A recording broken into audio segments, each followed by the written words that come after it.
Bienvenidos, estimados pasajeros. Desde el antiguo Aeropuerto Internacional La Sabana, actual Museo de Arte Costarricense, les damos las gracias por acompañarnos. Nos complace invitarles al Salón Dorado, un recinto patrimonial que tiene un mural que data de 1940. Sus paredes, hechas en estuco, nos cuentan detalles, personajes y eventos de nuestra historia. Vamos a explorarlos. Póngase cómodo, abróchese el cinturón y viaje con nosotros. Damos inicio a la época precolombina. Escucha eso. Podemos distinguir jaguar, monos, ranas, armadillos. También en esta zona podemos observar plantas de tabaco, orquídeas, bromelias y más, que junto a la caza, la pesca, el tejido y otras actividades agrícolas formaban parte del día a día de los grupos indígenas en el actual territorio costarricense. Veamos con más detalle. Una mujer con su telar de cintura nos remite a tradiciones ancestrales que aún hoy son utilizadas por las indígenas borucas. ¿Sabía que para hacer su tela emplea hilos de algodón teñidos de manera natural, con extractos de corteza, frutos, arcillas y caracoles de mar?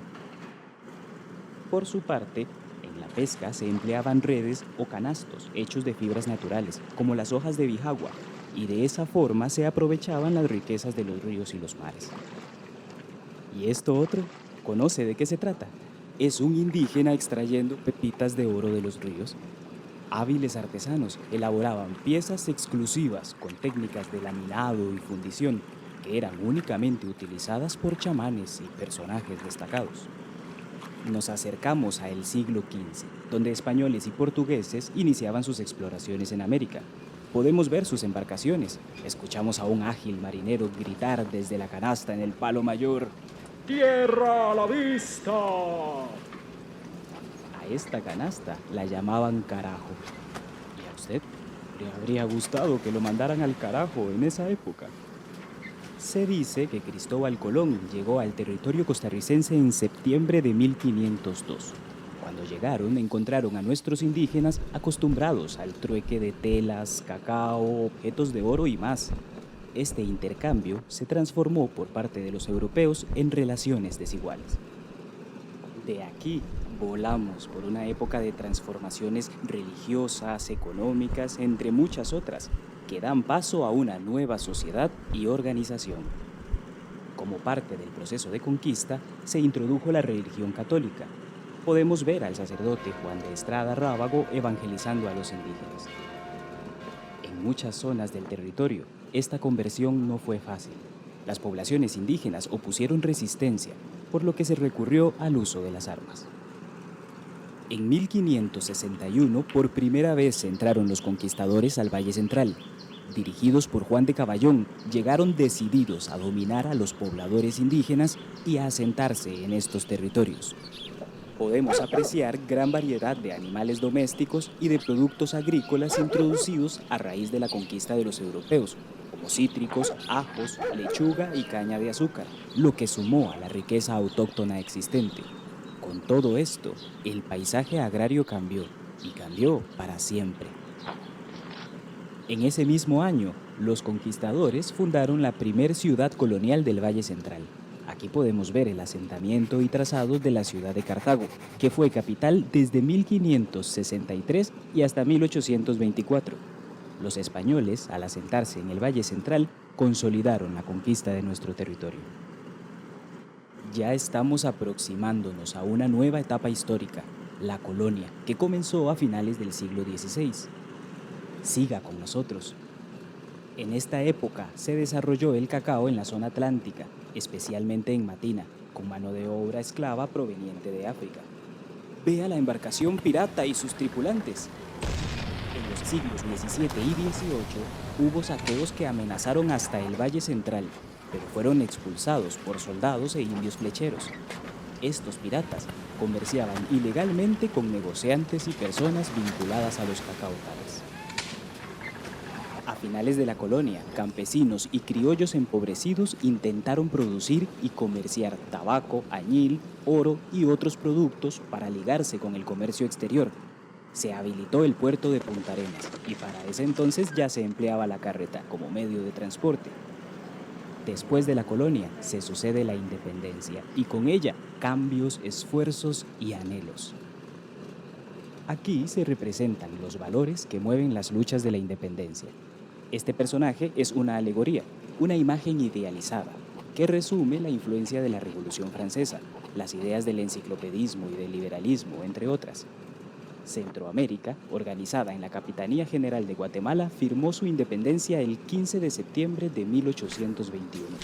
Juan Mora Fernández, primer jefe de Estado, se interesó por mejorar la educación y reorganizó la Casa de Enseñanza de Santo Tomás. Y ahora, siente ese olor a café y no se le antoja.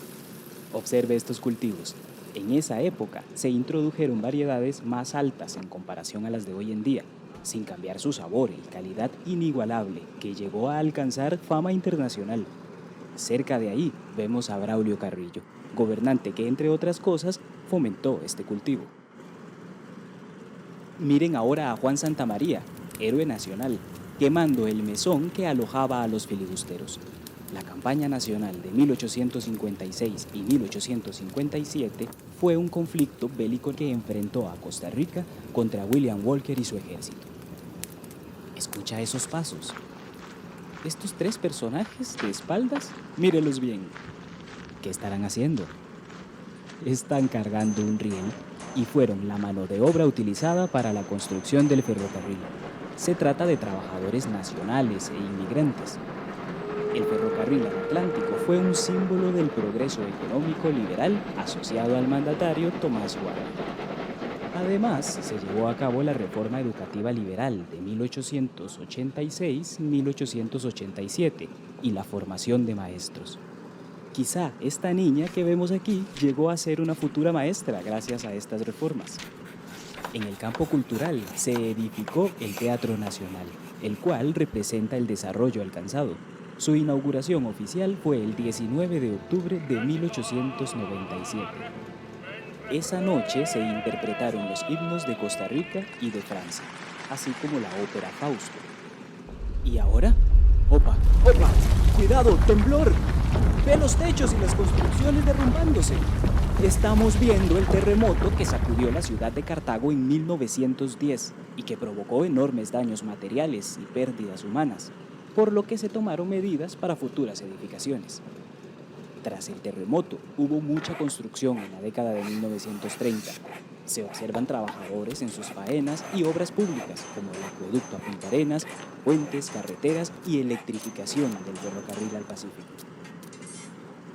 ¿Y allá arriba? ¿Qué será lo que divisamos?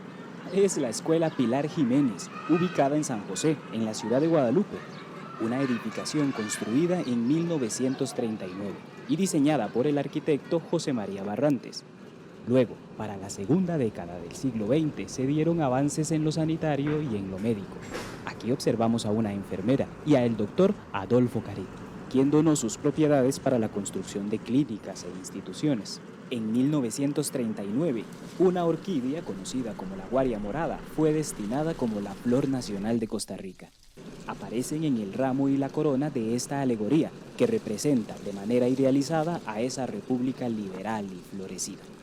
Y más adelante contemplamos al científico Clodomiro Clorito Picado Toay, a quien se le considera uno de los pioneros en la investigación sobre serpientes, venenos, y fue uno de los precursores del descubrimiento de la penicilina. Finaliza la década de 1930 con la construcción del primer aeropuerto internacional que tuvo Costa Rica. Este edificio se inauguró el 7 de abril de 1940 y fue diseñado por el arquitecto José María Barrantes. Mucho tiempo después, este edificio se convertiría en lo que hoy es la sede del Museo de Arte Costarricense. Y así concluimos este recorrido. Ojalá hayan disfrutado el vuelo. Muchas gracias por su compañía y nos vemos nuevamente en el museo. ¡Buen viaje!